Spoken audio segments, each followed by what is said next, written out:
Hoy vamos a estudiar la última parte de esta conferencia profética que hemos titulado ¿Predijo Dios los acontecimientos actuales de Israel? ¿Predijo Dios los acontecimientos actuales de Israel?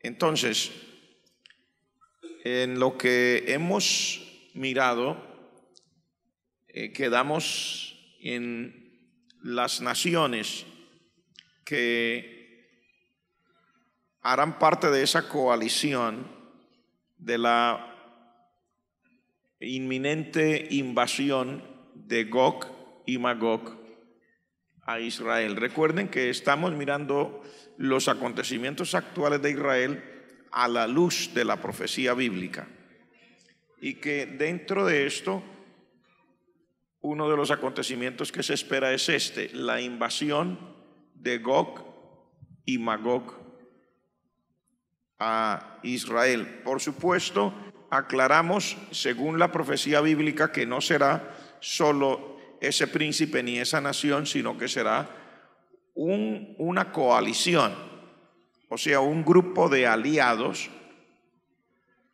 que vendrán para atacar e invadir a Israel en ese tiempo. Entonces, para el recuento rapidísimo, Gog aparece como el líder, como el príncipe, Magog como la tierra.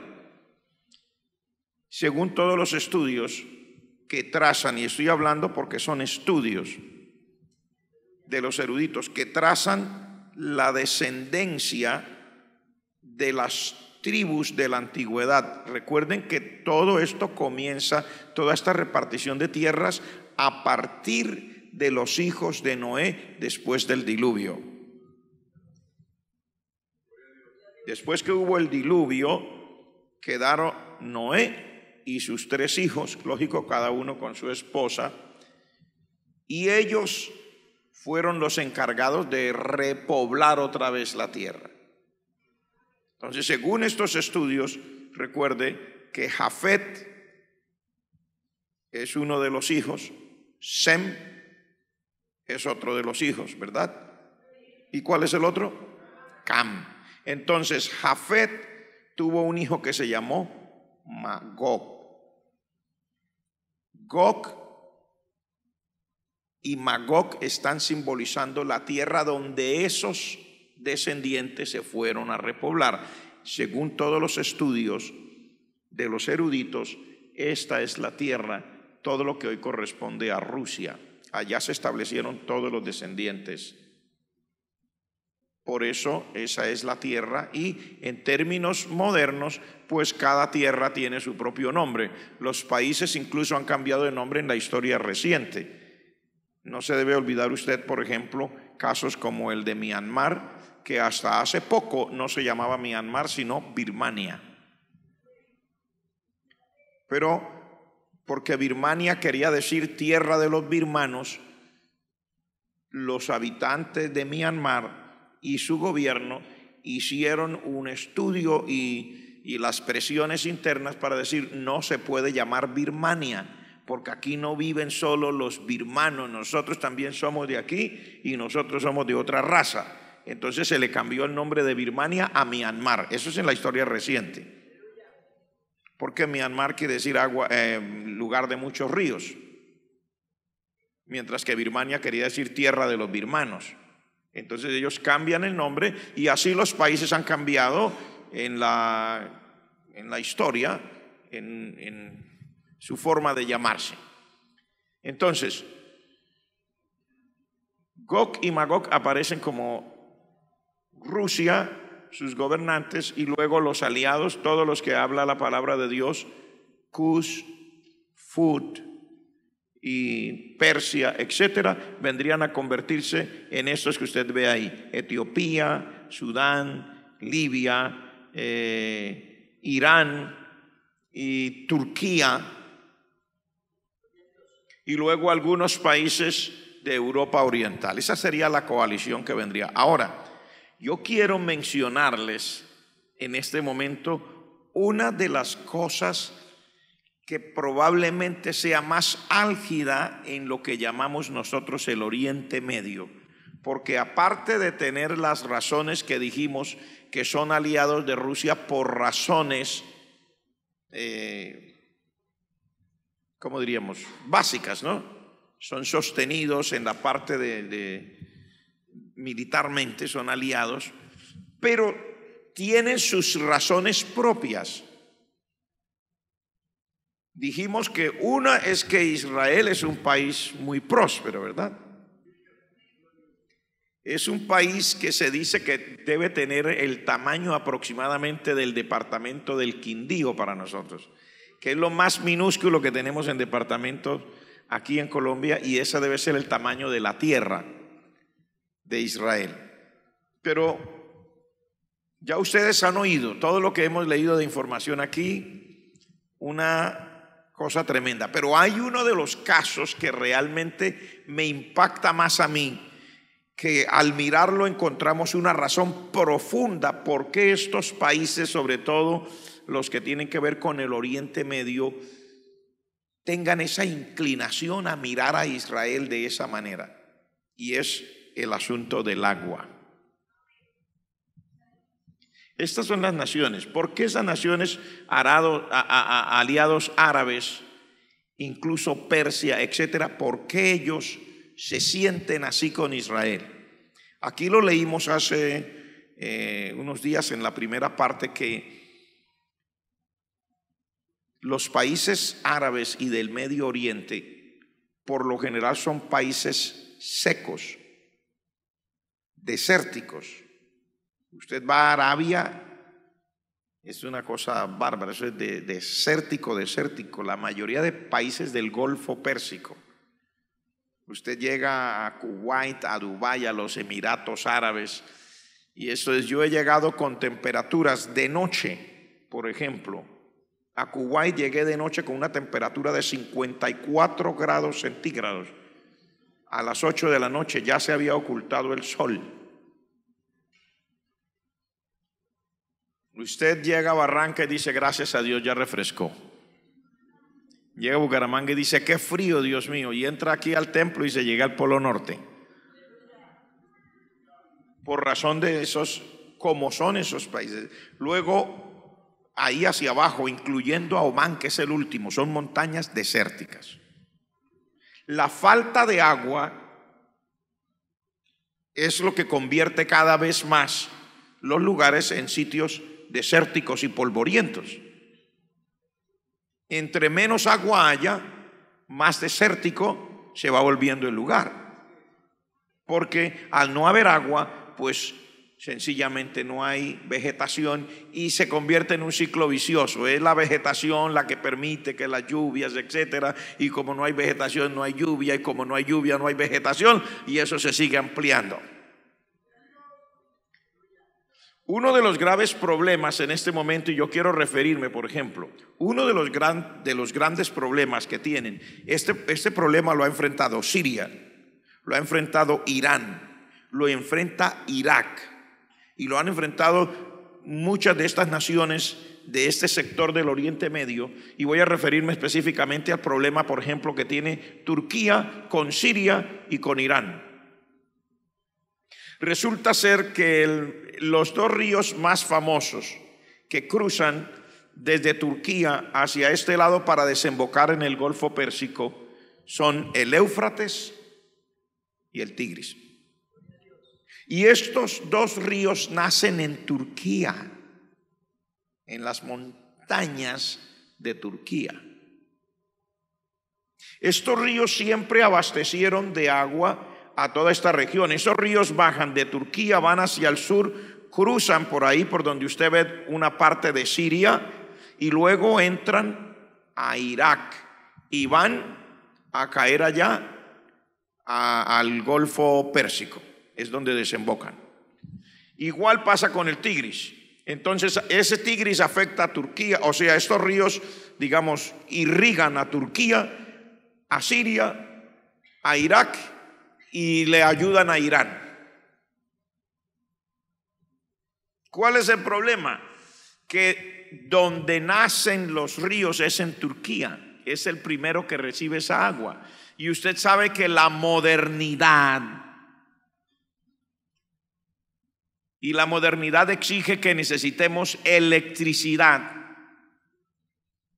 Y la electricidad, en una de sus formas más económica y bastante segura, es la hidroeléctrica, o sea, la que se produce con el agua. Pero para producir electricidad con el agua hay que hacer represas.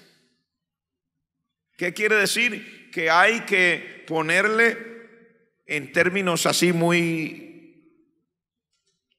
coloquiales, muy de personas como nosotros que no entenderíamos la parte técnica, yo tampoco, pues le ponen un tapón como ese al río. ¿En dónde? En las montañas le ponemos un tapón aquí hasta que el agua se quede ahí. Eso le llamamos una represa. ¿Qué pasa? Que hay que usar esa agua para producir electricidad. Cuando esa represa acumula esa cantidad de agua, al salir con esa presión por los túneles que ellos dejan para la salida de esa agua, por allí entonces impulsan los grandes transformadores o ¿cómo le llamaríamos? Turbinas que magnéticamente producen energía. De eso nosotros sabemos un poquito en Colombia porque somos uno de los países más ricos en agua dulce del mundo y somos una potencia en electricidad, entre comillas, una potenciecita, ¿sí? Una cosita pequeña, pero en nuestra región somos una potencia en producir energía hidroeléctrica. Tenemos una aquí nomás, cerquitita. Turquía tiene a su favor que esos ríos nacen allá. Y como ellos también necesitan energía, y una de las formas más baratas y buenas de producir energía dicen ser bastante limpia, etcétera. No voy a entrar en detalles, no puedo entrar en discusiones de esto, solo la información. Ellos han hecho una serie de represas, pero entre ellas la represa en su momento, no sé si en el momento habrá quien le compita, no puedo decir aquí términos absolutos. En su momento considerada la represa más grande del mundo, la represa Ataturk, con el mismo nombre del aeropuerto Ataturk. La represa Ataturk, considerada en su momento, se supone que hasta ahora, si no es una de las más grandes del mundo en este momento. ¿Qué hizo eso? Que se recogiera muchísima agua del Éufrates allá y luego dejar pasar a cuentagotas el agua por Siria y luego para que llegue a Irak y luego para que riegue allá también en Irán, y lo mismo ha pasado con el Tigris. Aparte de esto, aparte de esta gran represa, 2.400 megawatts. Los que entiendan de eso podrán imaginarse, pero nosotros aquí en Colombia, nuestras represas inmensas que tenemos, recogemos 60 megawatts, 2.400 megawatts produce. Entonces ya usted se puede imaginar una cosa inmensa, inmensa, inmensa. Tiene que recoger el agua, y al recoger tantísima agua, el Éufrates se ha ido secando. O sea, pasa el agua a cuentagotas hacia allá. Esto generó un gran conflicto entre Siria y Turquía, y también Irak. En su momento hubo casi que íbamos para una guerra por esa agua.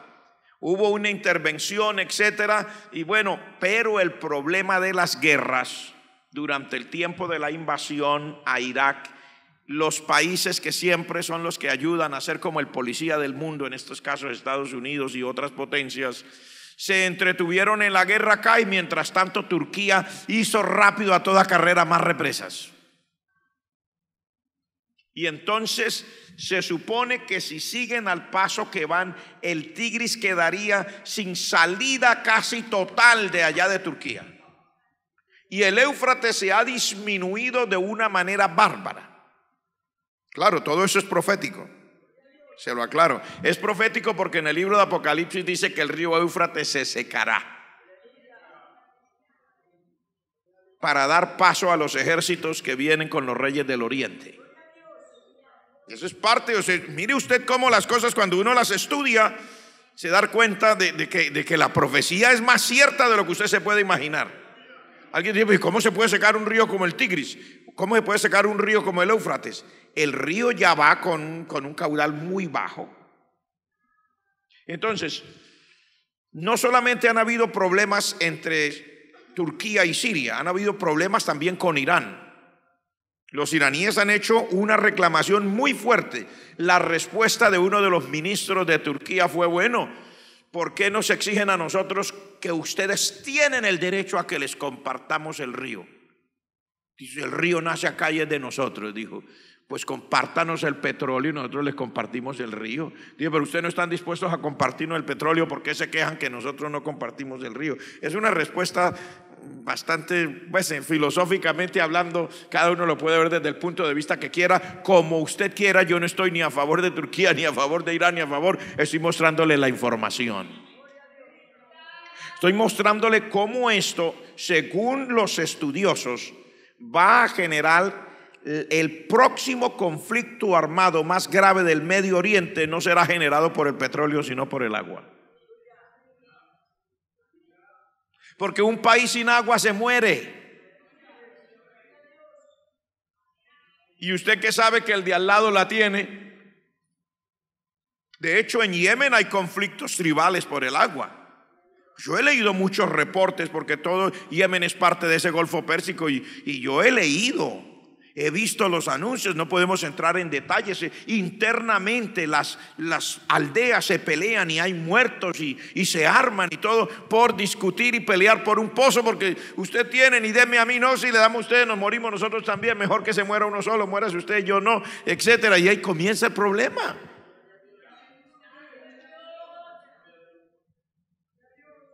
Terrible, terrible. Sin embargo, para decirles, Israel, que está en el centro de todo ese territorio, en este momento ha llegado a ser una potencia hídrica. Israel se provee de la siguiente manera. La fuente de provisión de agua dulce más grande de Israel es el mar de Galilea. El mar de Galilea queda en Galilea, donde navegaban Pedro y los demás apóstoles con el Señor. Queda ahí, ese que está arriba. Y abajo queda el mar Muerto. Y usted verá que ahí lo alimenta un río. Ese río es el río Jordán. ¿Dónde nace el río Jordán? En el monte Hermón, en el Líbano. Ellos lo llaman el Antilíbano. Al sur del Líbano, ahí nace el río Jordán. Cruza la parte norte de Israel, llega a ese mar de Galilea, lo suple de agua dulce, luego sigue su curso, viene a desembocar en el mar Muerto, y ya ustedes saben lo que es el mar Muerto. Un mar muerto, que no tiene vida, por eso le llaman el mar Muerto. ¿Qué pasa con esto? Que esta agua es escasa. El río Jordán no es tan grande como ustedes creen, pero ahora es mucho más pequeño que antes. ¿Por qué? Por lo mismo, la irrigación. La agricultura necesita mucha agua. Entonces el mar de Galilea, durante los 90 y hasta hace poco, ponga usted, hasta el 2000, durante el periodo de los 90, hubo una sequía terrible que alcanzó hasta el 2000 y tanto. Una sequía de más de 10 años que, según el Instituto de Ciencias de los Estados Unidos, que hizo un análisis de la situación de la sequía en Siria y de lo que estaba sucediendo, ellos le llaman la media luna fértil. Así le llaman los institutos que saben de eso. No puedo dar todas las explicaciones, pero es una cosa que compone así, donde está la parte que podría ser cultivable en esos territorios, le llaman la media luna fértil. Ellos, el Instituto de Ciencias de Estados Unidos, hace un estudio y lo publican, donde declaran que fue la sequía la que vino a dar en el problema que tiene Siria en el momento. ¿Por qué? Porque eso lo enfrentó no solo Siria, lo enfrentó Israel. Todo el mundo enfrentaron la misma sequía. De casi 10 años, el mar de Galilea llegó a estar en su nivel más bajo, y él tiene un nivel donde si se baja de ahí se volvería salobre y se dañaría todo el río. El mar no podría seguir siendo la fuente de agua dulce que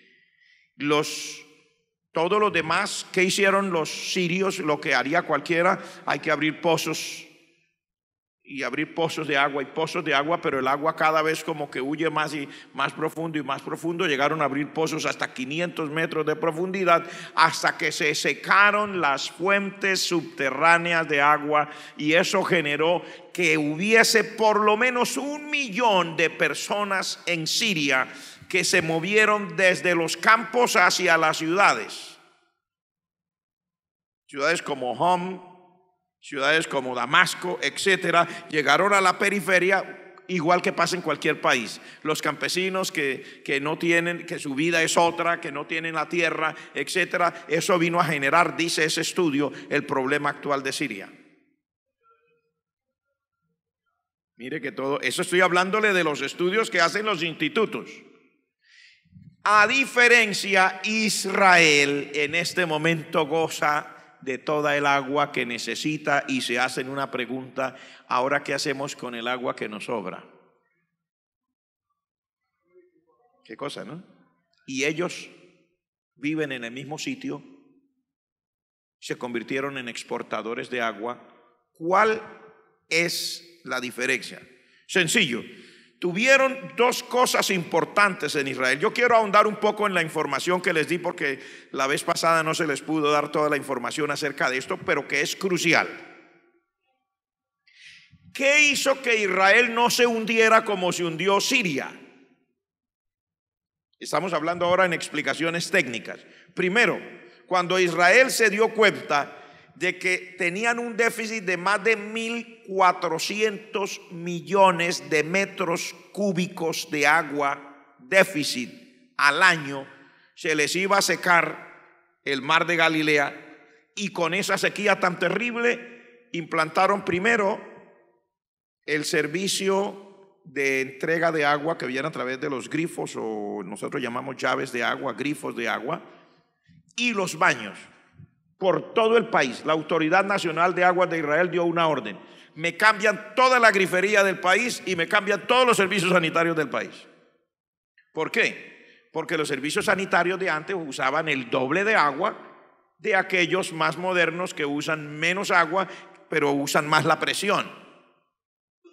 Que usted los puede también comprar aquí, si usted quiere. También lo puede comprar, solo es un poco más caro que los otros que siempre acostumbrábamos a usar. La grifería igual. Cuando usted abre un grifo de esos de antes, sale muchísima más agua. Cuando usted abre un grifo de los de ahora, usted siente que sale el agua, que sale agua, pero no es la misma cantidad, porque viene de alguna manera diseñada para que se mezcle con el aire, y usted nota el sonido diferente, la forma diferente. Incluso las duchas. Usted ve unas duchas de ahora que usted las gradúa y ella sale y le parece, es la misma cantidad de agua, usted la gradúa y sale con más potencia, con menos potencia, es la misma ducha. Israel mandó a cambiar todo eso para ahorrar por lo menos la mitad de agua del consumo de la gente. Segundo, Israel se convirtió en potencia en agua reciclada. ¿Qué quiere decir? Reciclar las aguas vertidas. Estamos hablando en términos más o menos técnicos, digámoslo en términos de nosotros, las personas que no estamos acostumbrados a eso. Las aguas que salen de las cañerías, después que usted lava, que va a la ducha, lo que se usa en la cocina, todas las aguas que se usan en los baños, a eso le llamamos aguas vertidas. Israel se convirtió en potencia en reciclaje de aguas vertidas. El país que lo va alcanzando, la segunda potencia en reciclaje de aguas vertidas que lo está alcanzando, es España. Es el segundo país del mundo que más recicla agua para reinvertirla en riego de su agricultura. Reciclan el 19% de sus aguas vertidas. Israel recicla el 86% de sus aguas vertidas. Dicho en otras palabras, Israel no necesita el agua que saca del mar de Galilea, ni el agua que usa de las desalinizadoras para regar sus tierras, porque combinan dos cosas. Primero, reciclan el 86% de las aguas vertidas. Segundo, ellos son los maestros y los artistas del riego por goteo de inteligencia. Entonces necesitan mucha menos agua para invertir en riego, y al mismo tiempo son los que reciclan más agua en el mundo. Entonces ellos no necesitan usar ninguna de las aguas que sacan del mar de Galilea. Esa la usan para consumo. No necesitan gastar agua de la que sale de las nuevas plantas desalinizadoras, sino que sencillamente todas las aguas vertidas son las que usan para la agricultura. ¿Cómo las usan? Las reciclan. ¿No le parece a usted que ahí también uno tiene que ver la mano de Dios? ¿Cómo una nación tan pequeña, que se dice que no llega a los 10 millones de habitantes? Algunos dicen que 8, yo nunca me paro en una cifra exacta, yo no soy experto, ni quiero dármelas de experto, pero dicen que va entre 8 y 10 millones de habitantes y se convierte en una potencia en el mundo. El que más los va alcanzando recicla casi una quinta parte nomás de lo que ellos reciclan en agua. Producen toda la agricultura que usted ve, son maestros en eso. Al mismo tiempo hicieron ese ahorro. Ahora, a eso se le suma entonces que Israel es el líder mundial en plantas desalinizadoras.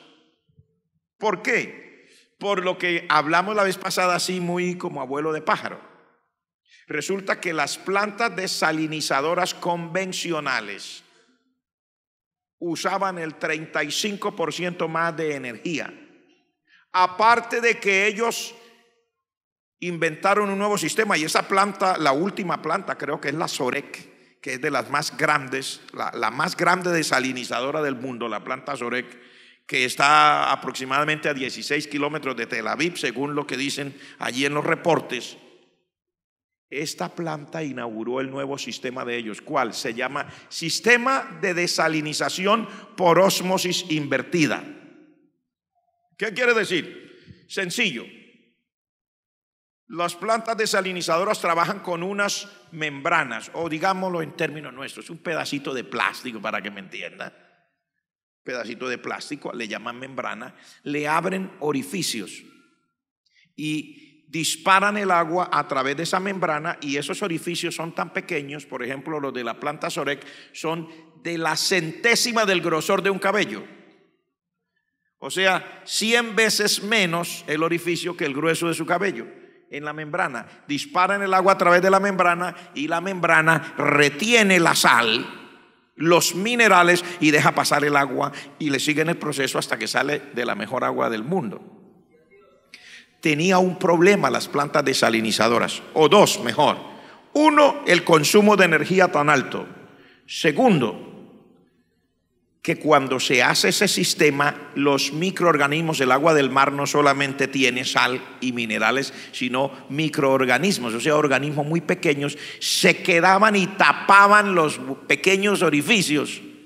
Y cuando había que hacerle limpieza era con métodos químicos, con un costo enorme. Al hacer este nuevo sistema, invierten 35% menos de energía y ya no tienen que dedicarse a limpiar las membranas con eso, porque ellos, al crear ese sistema que le llaman por ósmosis invertida, hicieron que el agua pase primero por otro tipo de filtros antes de llegar a las membranas.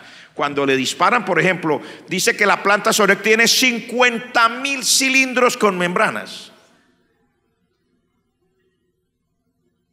Los cilindros son de 1,20 de alto.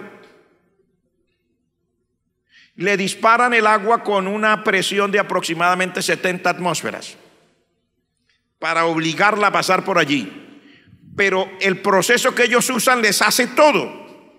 Pasan el agua limpiecita, ya no tienen que usar esos químicos para limpiar las membranas, y la sal que queda, que no es sal toda peñuscada, sino como una salmuera, el agua que queda la hacen devolver por otra tubería y va directo al mar.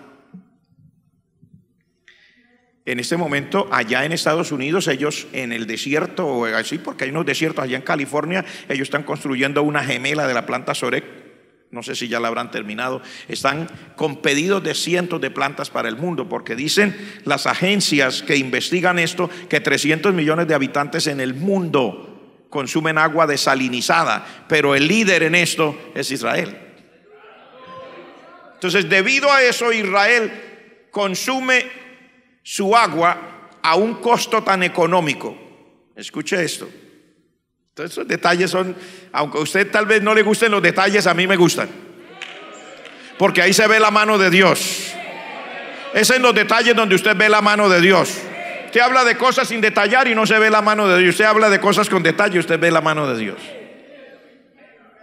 Mire, se dice en este momento, los estudios, porque el Instituto Nacional de Aguas de Israel hace los estudios pertinentes, se dice en este momento que producir 1000 litros de agua con esa nueva tecnología a Israel solamente le cuesta 58 centavos de dólar, aproximadamente 1.800 o 1.900 pesos, producir 1000 litros de agua. Y en su casa usted tiene normalmente un tanque de 500. O sea, producir 2 tanquecitos de esos a la Autoridad Nacional de Aguas de Israel le cuesta 1.900 pesos. Resultado final, se supone que los hogares de Israel en promedio pagan $30 mensuales por consumo de agua, en promedio. ¿Cuál quiere decir? Póngale 90,000 pesos. En Estados Unidos se paga un promedio también. Se supone que en Las Vegas se pague $47. Se supone, por ejemplo, en California, que es de los poquito alto porque tiene mucho desierto, se pagan $58, casi el doble de lo que pagan en Israel. Y eso que no están usando plantas desalinizadoras. Entonces, estos se volvieron unos maestros en esta área, y luego de semejante cosa, pues lógico, Israel está lleno de agua y lleno de... El mar de Galilea está rebosante. Después de llegar a un nivel tan bajo que casi se daña, ahora el mar de Galilea mantiene rebosante y ese queda en Israel.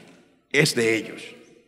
Y ya ellos no necesitan sacar todo el agua de allá, porque ellos del mar de Galilea no sacan sino el 45%, el resto la sacan del mar. Entonces ahora uno mira todo esto y uno dice, caramba, pero es que de alguna manera sí tienen razones para sentirse tan mal. Los vecinos, ¿cómo es posible que a ustedes les vaya tan bien y a nosotros nos vaya tan mal? ¿Cierto? Pero déjeme decirle que no es que Israel ha sido un país como la gente se imagina, no, que ellos quieren vivir y que los demás se mueran. No, señor. Ellos han ofrecido, por ejemplo, ellos son los que le dan la producción de agua a Cisjordania y a los territorios que llaman ocupados. Ellos los proveen de agua. Ellos han hecho acuerdos e invitan a conferencias anuales de aguas con países como Siria, Arabia Saudita y los demás. Tienen conferencias especiales. Se les han propuesto a los demás que entren, pero como la política es así, a veces no deja.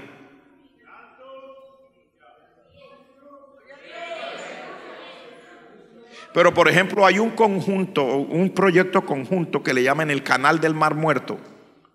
Un proyecto conjunto entre Jordania e Israel. Se dice que es de $900 millones aproximadamente. Y ese proyecto que dice, una planta desalinizadora conjunta con un canal, o sea, una inversión conjunta entre los dos países, entre Jordania e Israel, que son vecinos, para repartir esa agua que se produzca allá, como en esta desalinizadora, la Sorek, repartirla entre los jordanos, los israelíes y los palestinos. ¿Cuál es el proyecto? Ellos tienen una parte común en el Golfo de Aqaba. Usted cuando estudie luego en casa, porque aquí no podemos ver todo, ellos quieren poner la planta ahí, ya la está en construcción. Un canal aproximadamente de 160 kilómetros que suba hacia el norte, es así impulsada por el territorio de Jordania para que llegue allá al Mar Muerto. ¿Por qué? Por eso se llama el Canal del Mar Muerto. Porque las plantas desalinizadoras que usa Israel sacan el agua dulce con el menor costo y mayor eficacia y dejan la salmuera, o sea, el agua ya más espesa con bastante sal, y entonces ellos quieren que la vuelvan a llevar hacia el Mar Muerto. ¿Por qué? Porque el Mar Muerto se ha estado secando a razón de 1 metro por año. ¿Por qué? Porque Israel y Jordania en su momento, siempre sacando el agua del río Jordán, que es el que abastece ese mar, para su agricultura, pues entonces lógico se ha ido cada vez menos agua cayéndole al mar, se ha ido secando. Ahora ellos dicen, con este proyecto sacamos agua para ustedes, agua para nosotros, agua para los palestinos, y le mandamos agüita también al Mar Muerto para que no se siga secando. Oiga, ¿cuántos pueden dar gloria a Dios, que Dios es bueno? ¿Cuántos saben que Dios realmente cuando dice yo lo voy a bendecir, lo bendice? Pero aparte de eso, mire que Israel ha querido compartir lo que sabe. Israel es líder mundial en agricultura, en irrigación por goteo, líder mundial en desalinización, y comparte sus conocimientos con todos los que hayan querido que se les comparta. Aquí en Colombia tenemos ayuda israelí, aunque mucha gente no lo sabe. La embajada israelí en Colombia tiene unos acuerdos tremendos. Las plantas y el instituto más avanzado de estudio de agricultura que queda en el Valle del Cauca es un acuerdo entre el gobierno israelí y el gobierno de Colombia.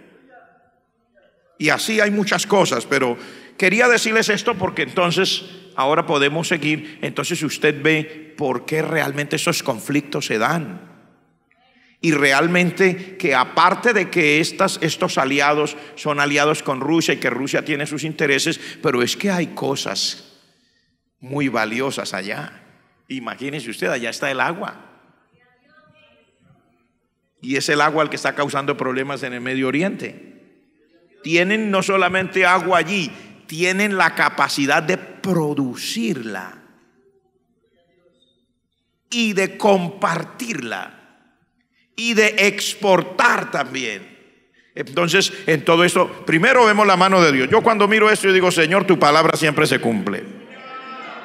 Para mí eso es esencial, que la palabra de Dios siempre se cumple. Yo quiero solamente, ya para que demos terminación a esto, de lo que les estaba hablando de las situaciones en Israel y todo el asunto del agua, quiero leerles que estas cosas no se sacaron al azar.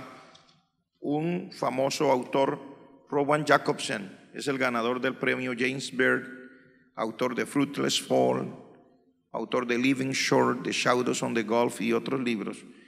Él es el que ha dado toda esta recopilación en la revista que les mencionamos al comienzo. Usted puede ir para seguir estos estudios a su manera cuando usted quiera. ¿Qué papel jugará la comunidad internacional frente a este suceso? Estamos hablando, recuerde, de la invasión que pretende, y voy a salirme de mis apuntes, porque siempre cuando voy a dar este tipo de cosas me gusta tener mis apuntes un poquito largos. Me voy a salir. La invasión de Rusia a Israel, ¿a usted le parecería, no? El pastor se imagina, él mira la Biblia y entonces se imagina y se hace una gran historia. ¿Sabe por qué lo digo? Porque en este momento Rusia está en un grave problema con la comunidad internacional, en general con Europa. Los europeos tienen miedo. Finlandia se está rearmando, Suecia se está rearmando. Uno de los grandes conflictos internos en Inglaterra es por los submarinos de los que les hablábamos el otro día, se están rearmando, y todos porque dicen que allí en Polonia han puesto también en alerta, porque dicen que Rusia tiene unos deseos enormes y de conquistar más tierra. ¿Eso qué tiene que ver con Israel? No, con Israel no, pero ¿qué es lo que me refiero? Los rusos, sus ministros, para que la comunidad no los mire así, tienen un lenguaje diplomático muy bonito. Dice, no, es una cosa no pensada, No sabemos por qué ahora se le dio al mundo por mirarnos a nosotros de esta manera, y hablan de una forma muy bonita y lanzan su defensa ante la comunidad internacional expresando cosas muy bonitas, pero ahora yo quiero ir a los hechos. Y no hechos referente a Europa, hechos referente a Israel. En la pasada guerra que hubo de Israel con el Líbano, y les debo la fecha porque no me gusta dar fechas sin estar seguro. Eso es historia recién, la última guerra que tuvo Israel con el Líbano, donde Israel desbarató el ejército del Líbano que estaba por congraciarse con los refugiados palestinos, estaban atacando a Israel. Hubo una guerra real. Israel realmente desbarató el ejército del Líbano. Hay un nombre muy conocido para la comunidad internacional, Hezbollah. ¿Lo ha oído nombrar? Bueno, Hezbollah estaba unido con el ejército, porque Hezbollah no era parte sí del ejército, pero unido con el ejército del Líbano. En esa guerra fue tan rápido el avance de Israel que llegó hasta la misma capital, Beirut. Y en uno de los lugares, escuchen esto, y eso está documentado, en ese momento me estoy saliendo del bosquejo, no les digo nombres de institutos, así de memoria no me gusta porque puedo fallar, pero es información que usted puede buscar. En uno de los lugares donde Israel sospechaba que Hezbollah tenía armas, aprovecharon toda la coyuntura, hicieron un envolvimiento de la zona, derrotaron a los que defendían la zona y encontraron unos túneles enormes con una provisión de armas que sobrepasaba absolutamente en número la capacidad del ejército del Líbano. Se encontró provisión para 500,000 hombres. Se encontró ropa de fatiga para 500,000 hombres. Se encontraron armas y comida de esa que usan para campaña, raciones de campaña, para un ejército aproximadamente de 500,000 hombres, cuando el Líbano contaba con un ejército muy pequeño. Sorpresa. Eso era todo ruso. Los israelíes se tomaron el lugar, son los que se sorprenden de primero, pues ¿qué iban a hacer? Tomaron todas las provisiones, se las llevaron para allá, tomaron todo lo que tenían, se lo llevaron porque no lo iban a dejar ahí, ¿no?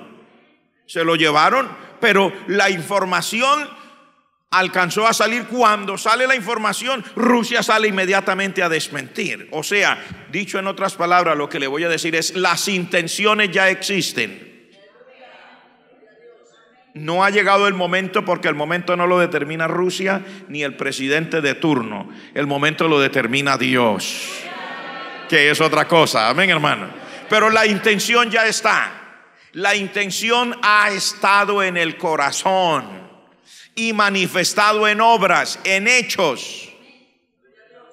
Entonces esta invasión nos pone a preguntar: si ya está en el corazón, ¿qué papel jugará el resto de la comunidad internacional frente a este suceso? Voy a leerle algunos apartes que yo tengo escrito aquí.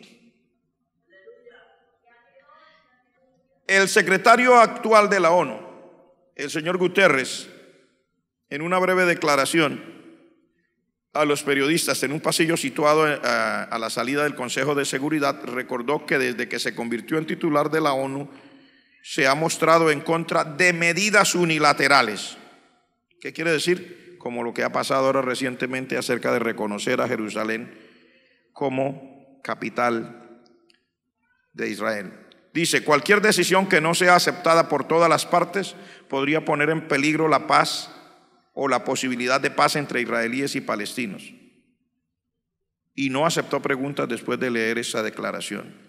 El estatus final de Jerusalén, dice el señor Guterres, es algo que debe ser resuelto mediante negociaciones directas entre las dos partes, a partir de las resoluciones adoptadas por el Consejo de Seguridad y de la Asamblea General de la ONU.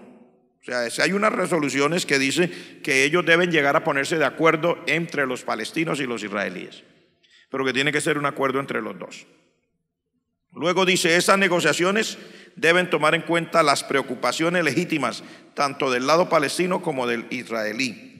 O sea, que esto que él está diciendo es lo que la ONU dice, lo que reconoce el secretario general y lo que hace el momento tan tenso. Porque esto es lo que dice la comunidad internacional, pero lo que está sucediendo es otra cosa. ¿Cuál? Recuerden, lo volvemos a traer a colación, que en diciembre el señor Trump, presidente de los Estados Unidos, dio una declaración y dice, reconozco a Jerusalén como capital de Israel. Y los palestinos dicen, nosotros no estábamos ahí. Luego, ahora, hace como unos poquitos días, como el 23, algo así, de este mes, el señor vicepresidente de Estados Unidos, Mike Pence, va hasta allá a Jerusalén, después de pasar por Egipto y por Jordania, para decirle al parlamento israelí, Estados Unidos moverá su embajada desde Tel Aviv a Jerusalén antes de lo que se había determinado. Ahora esperan tenerla funcionando antes que se termine el próximo año. Entonces, todo esto, al enfrentarse con estas declaraciones, supuestamente ponen todas las cosas en un peligro mucho más grande. El presidente de Francia, Emmanuel Macron, la canciller de Alemania, Angela Merkel, todos ellos se han mostrado en contra de del pronunciamiento hecho por el señor Trump. También el Papa Francisco ha mostrado su desagrado. Y solamente esto para hablar de las reacciones de Occidente, sin dejar a un lado las reacciones de los países árabes, que en unos casos, como ha sido por ejemplo palabras violentas y también manifestaciones violentas, Rusia, Turquía, Irán, se han manifestado contundentemente en contra de esta decisión unilateral del presidente Trump. Eso es pues lo que a nosotros nos interesa para saber cuál es el papel de la comunidad internacional. Estamos hablando que frente a esto, porque mire, eso que usted ve ahí, ONU, OTAN, Liga de Países Árabes, ASEAN, es solo algunas de las instituciones internacionales. La ONU todo el mundo la conoce, ¿verdad? La Organización de las Naciones Unidas. Aglutina a los embajadores de cada país que pertenecen a esa organización. La OTAN es la organización del Tratado del Atlántico Norte, que fue fundada después de la Segunda Guerra Mundial, entre Europa y Estados Unidos. Los aliados de esa son Europa y Estados Unidos. Luego está la Liga de Países Árabes, que el mismo nombre lo dice. Es una institución de los países árabes. Y está la ASEAN, que es una institución que agrupa a los países de Asia, sobre todo del sudeste asiático. Entonces, todos estos organismos u organizaciones de la comunidad internacional rechazan lo que está pasando. Todos. El más fuerte es la ONU, pero todos los demás la rechazan. Entonces, todo esto le pone tensión a los acontecimientos, y es lo que decimos inmediatamente. Mire que el señor secretario acude y dice, de acuerdo a las resoluciones adoptadas por el Consejo de Seguridad, porque ya han habido resoluciones. Cuando yo me refería el otro día a una resolución, no estoy hablando de que no haya, ya hay resoluciones, pero no ha habido una resolución que diga ordenamos que en el plazo perentorio se cumpla, de que por ejemplo Israel entregue los territorios que llaman ocupados, de que ya no estén aquí o allá. Eso es lo que puede generar ya el desenlace del que estamos hablando aquí. Mientras tanto, recuerde usted que dependemos del Señor. ¿Cuántos dependen de Dios? Déjeme decirle que esto no es por sus oraciones. Dios lo predijo aunque usted no ore. Sí, yo quiero aclararles eso. La profecía es profecía. No depende de su oración, depende de un plan predeterminado por Dios. ¿Estamos claros? Dios sí escucha su oración, pero hay cosas que ni para qué ora, que siempre van a ser así. La invasión de Rusia y sus aliados a Israel con unas fuerzas militares tan enorme que desde todo punto de vista es totalmente desproporcionada, se va a dar. Me gustaría que usted sepa que Cuando usted piensa en todo eso, ¿cuánto puede reunir toda esa coalición en soldados y en armamento? ¿Y qué poquito puede tener? Por ejemplo, usted podría mirar ahí a Israel. Si usted mira el ejército de Israel, usted ve mujeres ahí, ¿cierto? Una cosa que las hermanitas de la iglesia sepan: en Israel todas las mujeres pagan servicio militar obligatorio, todas, sin excepción. Todas. La semana me miran así: pastor, yo no quiero ser de allá. Pues no es de allá, no se preocupe. Allá usted verá ahí, la desproporción es enorme. Esto estamos haciendo comparaciones ahí, por ejemplo, entre Rusia e Israel. La población, mire, allá 146.447.000 del último censo, acá 8.402.000. O sea, es una desproporción enorme. Y luego, si usted se pone, sígame por favor allá en los que están ayudándome, mire, luego sigue Irán, por favor siga. Aparte de Irán, siga. Tienen ahí personal activo. Yo voy a tratar de hacer breve esta parte porque no es la que más me interesa, pero lo que más me interesa a mí es que Dios está en medio de todo esto. Y que esto nos llevará a decir una cosa: ¿qué efectos, cómo se va a desarrollar esta invasión? ¿Qué papel va a jugar a Israel? Porque lo van a atacar. ¿Y qué resultados va a tener para esa coalición esa guerra? Primero, les leí al comienzo una parte de la escritura que dice qué va a suceder en Israel cuando llegue ese momento que lo invada esa coalición. Dios va a ser el que va a ganar esa guerra. Pero eso no quiere decir que los israelíes van a estar ahí sentados. Ese Señor, tú eres el que va a ganar la guerra. No, yo les leí una parte de la Biblia donde dice, y más de un erudito bíblico aplica esta profecía al día o al momento que se presente esta batalla o esta guerra de Israel y de estas naciones que lo vienen a invadir. Es el capítulo 12 de Zacarías. La mayoría de eruditos bíblicos dicen esto está hablando de ese día. Y mire cómo lo dice: en aquel día, dice Jehová, heriré con pánico a todo caballo y con locura al jinete. Mas sobre la casa de Judá abriré mis ojos. A todo caballo de los pueblos heriré con ceguera.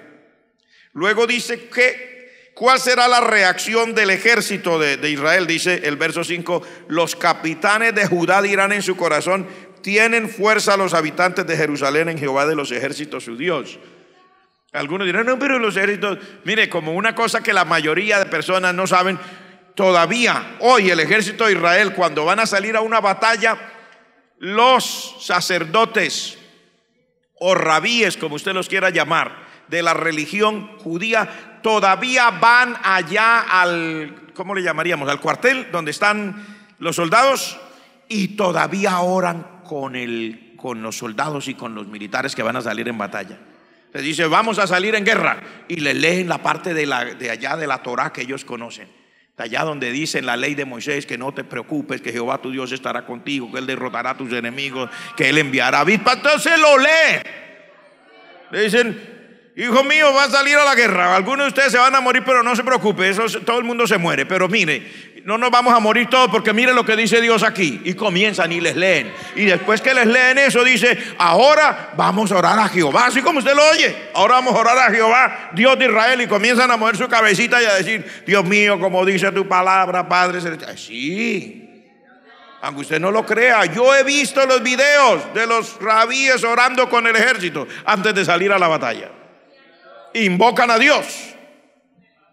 Y dice: en ese día dirán los capitanes de Judá: tienen fuerza los habitantes de Judá en Jehová de los ejércitos su Dios.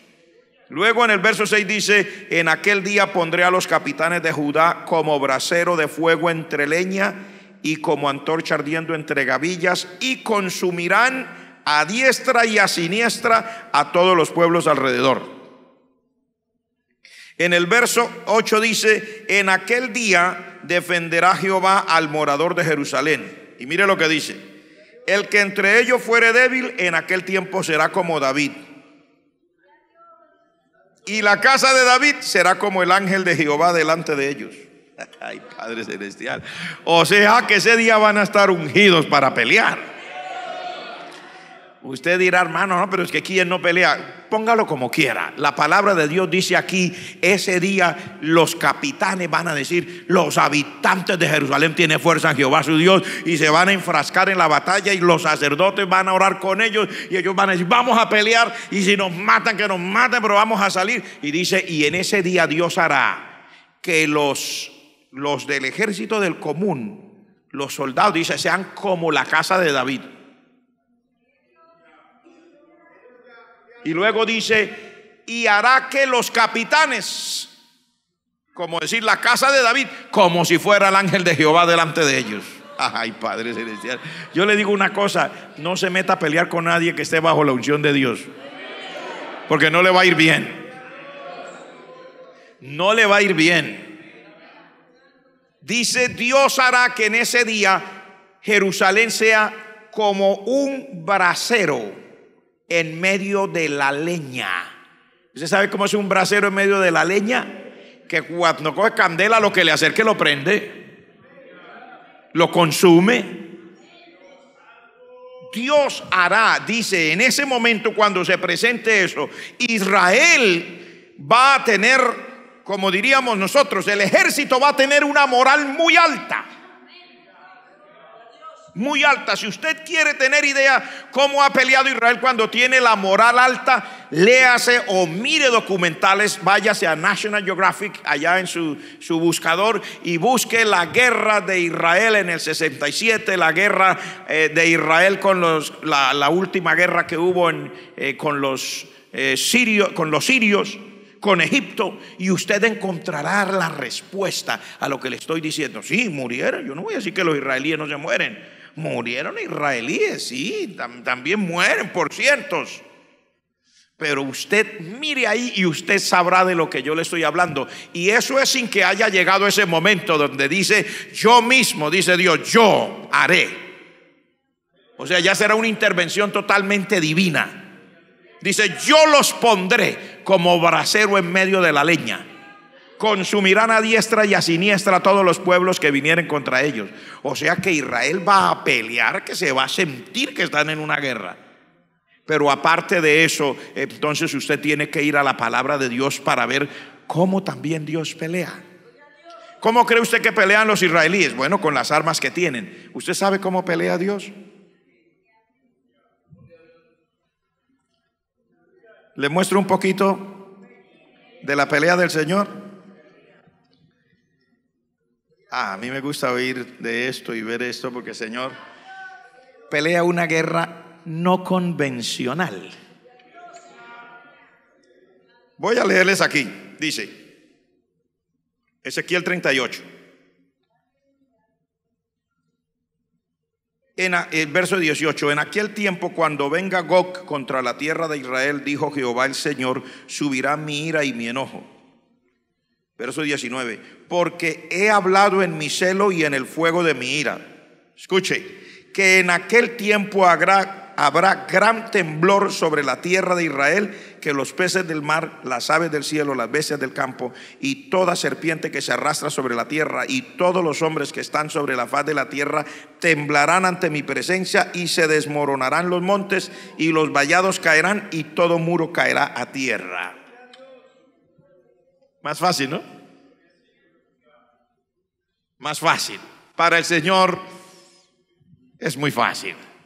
Dice, lo primero que va a suceder en la intervención de Dios contra esas tropas de esa coalición ese día es que Dios hará que venga un temblor que dice todo el mundo se pondrá así a temblar, porque se desmoronarán los montes. Va pasando por aquí un tanque de guerra, lo que se le cae encima una montaña y quedó.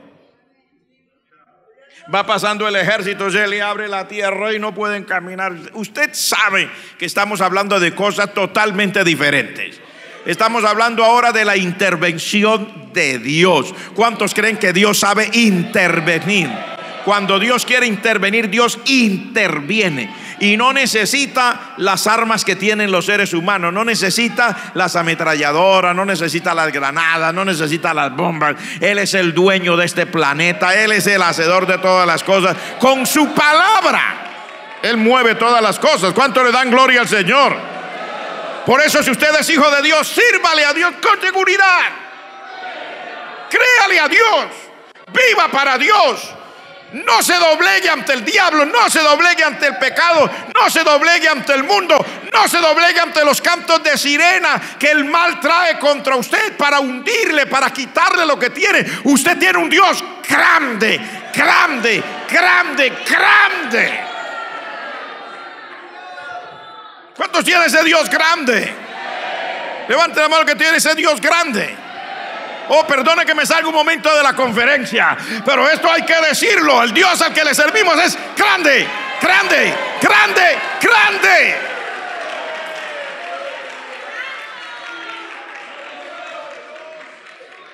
En español se dice de una manera que lo entendemos, dice el Altísimo. Pero tal vez esa palabra para usted no tenga tanta fuerza como se dice en inglés. En inglés no se dice el Altísimo, sino que se dice the most high, o sea, el más alto de todos. Como que le da más fuerza, ¿cierto? El más alto de todos, o sea, el Altísimo, el Todopoderoso, el más alto de todos. No hay manera que alguien sea más. Él es el más. No hay otro. Dice: yo soy Dios, dice él en el libro del profeta, y ningún otro conmigo. Él dice: mi brazo lo salvará, porque no hay otro. Yo soy Dios, dice, yo soy Dios, dice él, y no hay otro conmigo. Si usted quiere tener seguridad total, sírvale a Dios de todo corazón, séale fiel al Señor, busque a Dios de todo corazón. No viva esta vida como entre dos aguas. Afírmese en el Señor, porque le estoy hablando. Bueno, me salí ya de la conferencia, me volví predicador, lo lamento. Gloria a Dios. Es difícil para uno ser conferencista, porque al hablar de Dios uno ya no quiere saber de papel.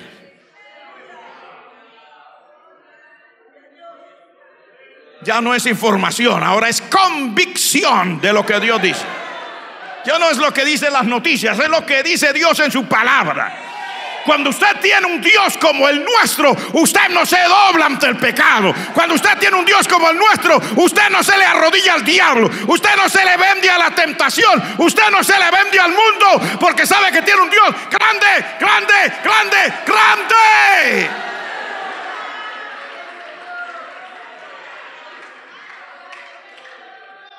No hay otro como él. Escúcheme, voy a volver un momentito a la conferencia. Verso 21 dice: y en todos mis montes llamaré contra él. Está hablando de Gog, príncipe soberano de Magog. Está hablando de esa guerra, de esta invasión. En todos mis montes llamaré contra él la espada, dice Jehová el Señor. Mire qué cosa, mire eso, dice: la espada de cada cual será contra su hermano. Va a poner, no sé qué suceso acontecerá en medio de la guerra, que va a hacer que los que fueron a la pelea como naciones aliadas tengan un problema que lo tienen que resolver allá también entre ellos. Y dice: la espada de cada cual será contra su hermano. Qué cosa, ¿no? Pero voy a seguir porque es que me llama la atención. Yo me emociono cuando miro esto porque es asombroso. Mire cómo dice Dios, porque es Dios el que está hablando. Dice: yo litigaré contra él con pestilencia y con sangre.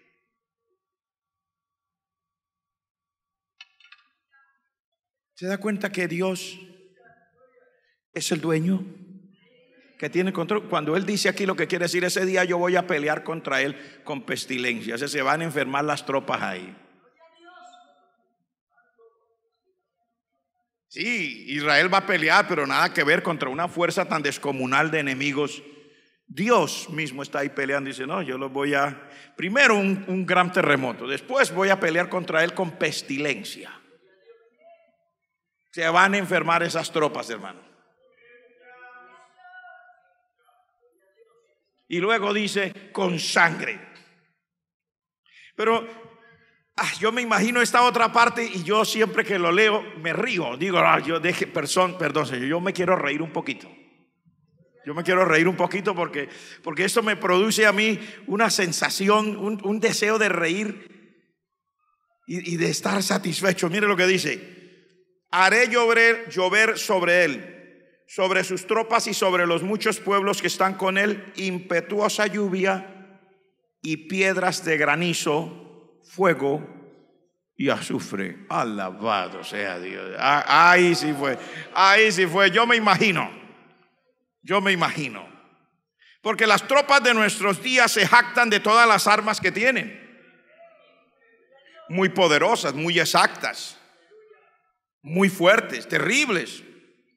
Los aviones de guerra cuando pasan por aquí, muy pocas veces, pero cuando pasan por aquí uno se da cuenta, pasó un avión de guerra. Y son pequeñitos en tamaño, pero uno se da cuenta, pasó un avión de guerra. Qué forma de, ese ruido que hacen. Y si lo ponen a esa velocidad supersónica, qué cosa tan terrible.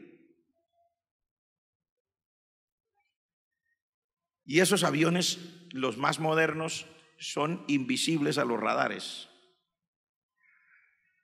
Y ya me imagino esta batalla, todo ese ejército y esos aviones y esos cañones y esas cosas tan grandes y los lanzamisiles y aquellas cosas.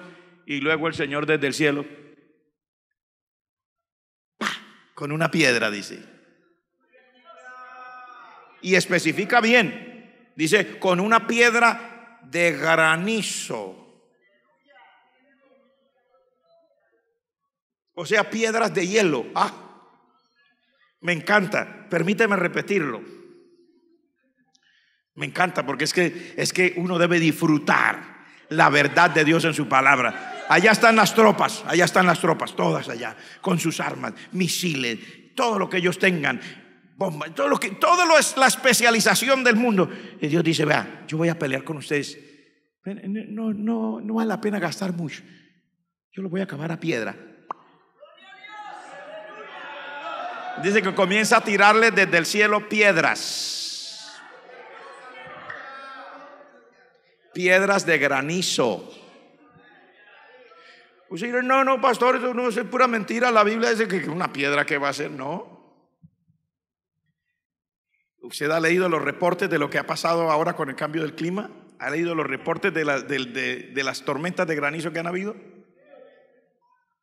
¿Ha oído usted hablar de piedras de granizo? Yo he oído hablar, he mirado en las noticias, piedras de granizo de 5 libras. De 5 libras, no es muy grande, un pedazo de hielo, así. El que se encuentre por allí lo mata. Solo de 5 libras. Suponga que sea más grande. La Biblia dice que durante el tiempo final, ya en la gran tribulación, dice, habrá una del peso de un talento, más de 30 kilos. Medio bulto de cemento cayendo del cielo. No ponga que el Señor el Señor no necesita hacerlo tan grande para esto, ¿no? Vamos a hacerlo con algo poquito. Vamos a hacerlo con piedritas de 5, de 8 libras, de 10 libritas no más. Y va volando ese avión, que es una maravilla. Esos aviones de guerra es una maravilla, hermano. Cuestan un dineral. ¡Pam! Por un ala, ¡pam! Por la otra, ¡pam! Por la otra ala, ¡pam! Por la otra. Y yo la vuelvo a enderezar porque este es el avión súper. ¡Pam! Otra piedra y otra, ¡pam! Allá encima del piloto, ¡pam! Queda aturdido, ¡pam! Otra al frente del piloto y ¡pam! Dice, una lluvia de piedras de granizo. Qué manera más fantástica el Señor de decirle al hombre, oiga, usted no tiene nada que hacer frente a mí. El Señor podría hacer con cualquier otra cosa, pero al Señor le encanta mostrarle al ser humano que la soberbia del hombre no tiene absolutamente ningún asidero. Señor dice, usted puede gastar miles de millones de dólares haciendo algo. Yo se lo desbarato con una piedra.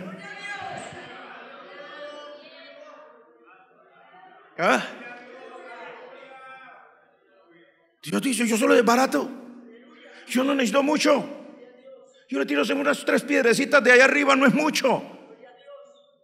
Todos los que estén en el campo de batalla que reciban una pedrada de esas, hermano, ahí no hay donde se esconda. Pero dice que no solamente las piedras de granizo, dice por si acaso no le alcanza, dice fuego. O sea, hermano, va a haber rayos y centellas, todas las que necesiten.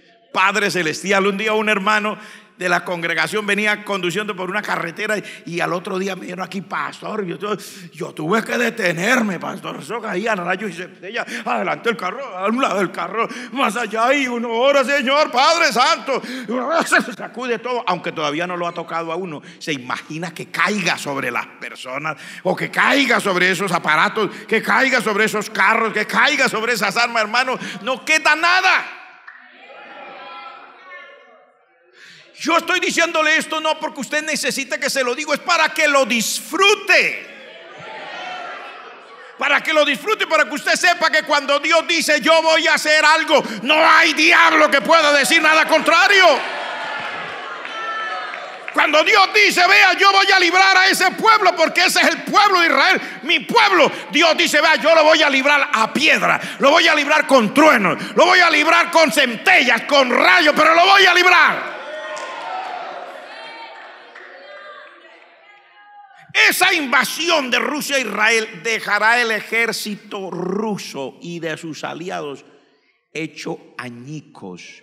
El gran porcentaje del ejército de los rusos y de todos sus aliados que vengan contra Israel en ese momento, la palabra de Dios dice, serán despedazados. Dios dice, yo pelearé contra ellos. Yo, dice Dios, los va a acabar. Mire cómo dice la profecía que pasará. Yo quiero leerles aquí un poco y quiero terminarlo a manera de conferencia. De todas maneras ustedes entenderán al pastor, ¿no? Es difícil para mí ser conferencista. Yo me emociono porque hay que emocionarse en esto, hermano. Yo quiero leerles algo. En ese capítulo que está ahí, aclara que Dios mismo lo va a derrotar.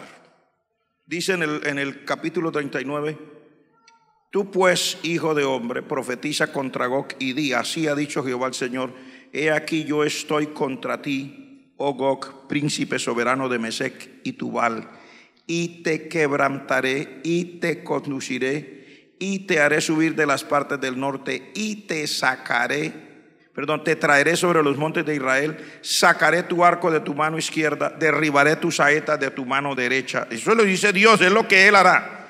Sobre los montes de Israel caerás tú y todas tus tropas y los pueblos que fueron contigo.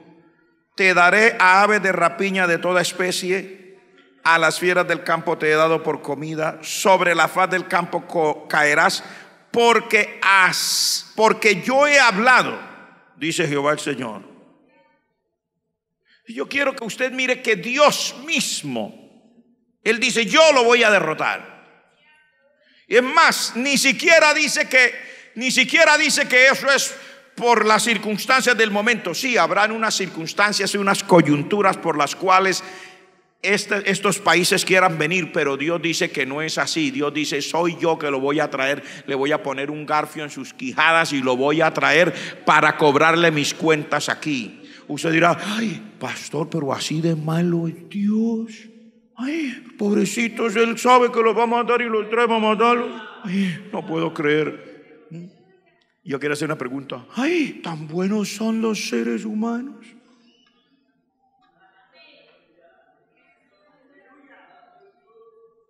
¿Sabe usted cuántos millones de judíos han matado a través de la historia? Solo en la Segunda Guerra Mundial se cuentan los más, ¿cómo se diría? Los que quieren ser más conservadores, no hacer alarma, dicen entre 6 y 7 millones de judíos se le llamó el Holocausto durante la Segunda Guerra Mundial.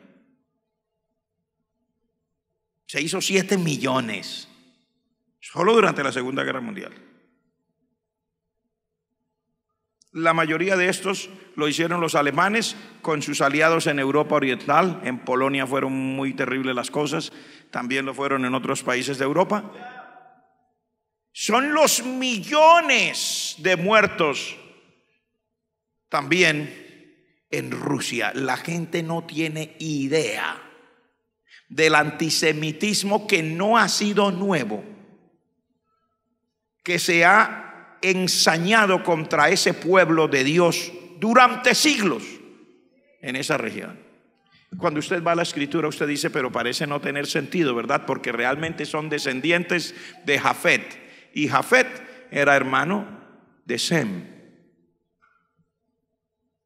En realidad, cuando luchan los seres humanos, están peleando contra sus hermanos. Cuando los seres humanos hacen guerra contra sus hermanos. Es la verdad. Rusia no tendría por qué odiar a Israel si Israel descendiente de un hermano de su propio padre. Serán tíos, hermanos, primos, lo que sea, pero no tenían razón, son hermanos. Pero durante siglos, actualmente, por ejemplo, una cantidad de judíos emigraron desde Rusia a Israel en esta migración que hubo para volver a la tierra que ellos consideran su tierra, y muchos quedaron estancados en Rusia. La gente no lo sabe, eso no se publica mucho. Muchos quedaron estancados en Rusia, y no es sino manifestar el deseo que tienen, y comienzan a perder las cosas que tienen, y comienzan a perder trabajo, y comienzan a perder de todo. Todo no ha sido tan fácil como la gente lo ve. Entonces Dios dice, es que mi ira se va a encender contra ustedes. Dice, ese día yo les voy a cobrar la factura, que es larga. Sepa usted, amigo, que es mejor no deber facturas, pero si las tiene, páguelas enseguida, porque entre más largas peor. ¿Qué más dice? Hay un verso aquí que dice que todas las naciones sabrán.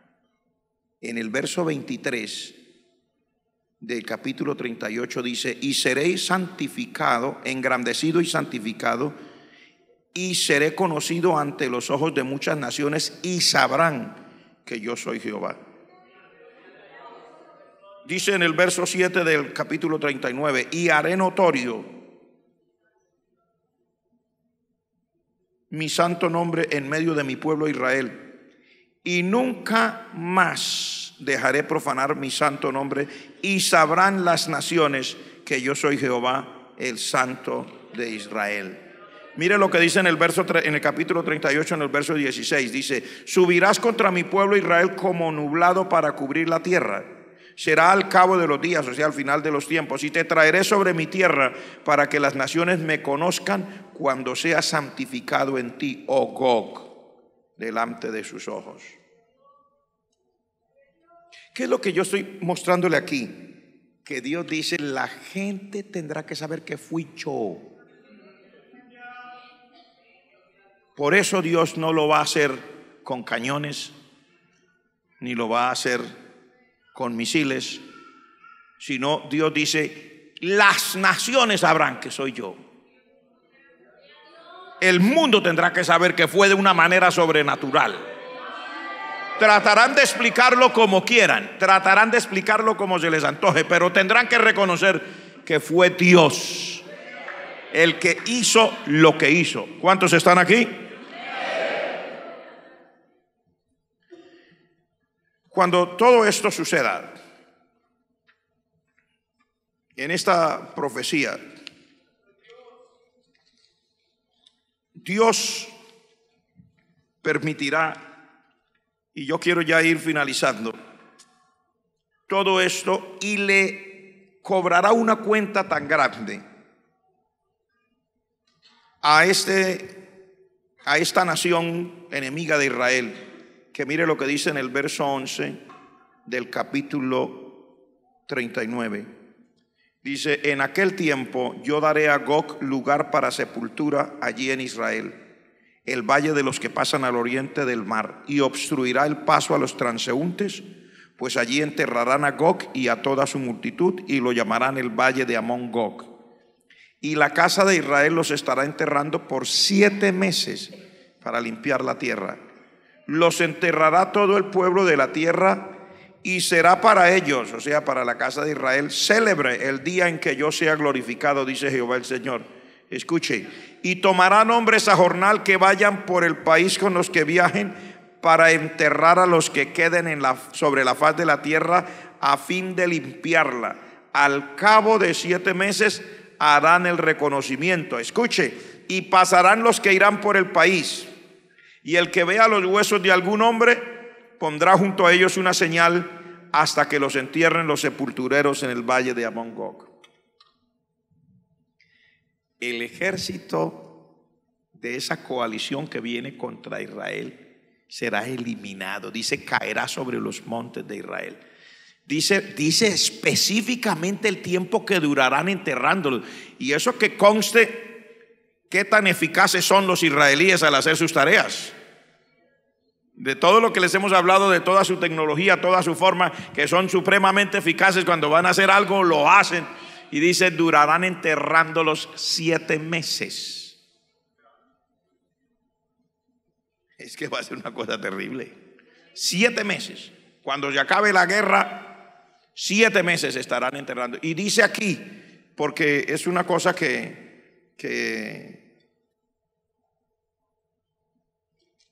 con lo que termina, permítame,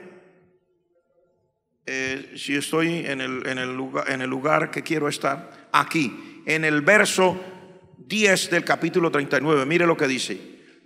Está hablando de los israelíes, de los judíos. Dice: no traerán leña del campo, ni cortarán de los bosques, sino quemarán las armas en el fuego, y despojarán a sus despojadores, y robarán a los que los robaron, dice Jehová el Señor. No sé si esto le da a usted una claridad. Dice: cuando termine la guerra, realmente venían por el botín. Los que se quedan con el botín es Israel. Dice: ellos robarán a los que los robaron, despojarán a sus despojadores. Tremendo. O sea, toda esta conclusión de la palabra de Dios, lo que nos muestra a nosotros es que, a pesar de toda la gran situación que hay, usted y yo debemos tener un corazón tranquilo, porque el Señor está a cargo de todas las cosas. No solamente lo que pasa en Israel, lo que pasa en Israel y lo que pase en el mundo entero está bajo el control del único y soberano Dios. Lo que pasa en Latinoamérica, lo que pasa en Colombia, lo que pasa en Ecuador, en Perú, en Chile, en Argentina, en Uruguay, en Paraguay, en Brasil, en Venezuela, lo que pase en Argentina, lo que pase allí en Panamá, en Costa Rica, en Guatemala, en Honduras, en El Salvador, en Estados Unidos, en cualquier lugar del mundo, todo está bajo el control total y absoluto de Dios. Lo que usted y yo tenemos que mirar aquí es: le servimos a un Dios que realmente es Dios. Porque es que a mí lo que me emociona de estudiar todo esto es que el Señor con hechos le muestra a la gente: mire, yo soy Dios, no es un decir, soy Dios. Lo que el Señor está diciendo es: mire, yo controlo esto hasta las últimas circunstancias, hasta el último momento, todo está bajo mi control. No hay nadie que se escape del control de Dios. Ni las naciones como tal, ni los gobernantes como tal, ni las personas que aspiren al poder como tal, ni las personas como usted y como yo, que somos súbditos. Nosotros no somos gobernantes, somos súbditos. En cada país somos personas del común, que estamos supuestos a ser gobernados por los que nos gobiernen. Tampoco estamos por fuera del control de Dios. Todo está bajo el control de Dios. Entonces concluimos que los acontecimientos actuales de Israel sí fueron predichos por Dios. Porque el título de la conferencia es: ¿predijo Dios los acontecimientos actuales de Israel? Luego de haber hecho todo este estudio de información y de la palabra de Dios, concluimos que sí, Dios predijo lo que está pasando actualmente en Israel, que usted no tenga miedo porque está bajo el control de Dios.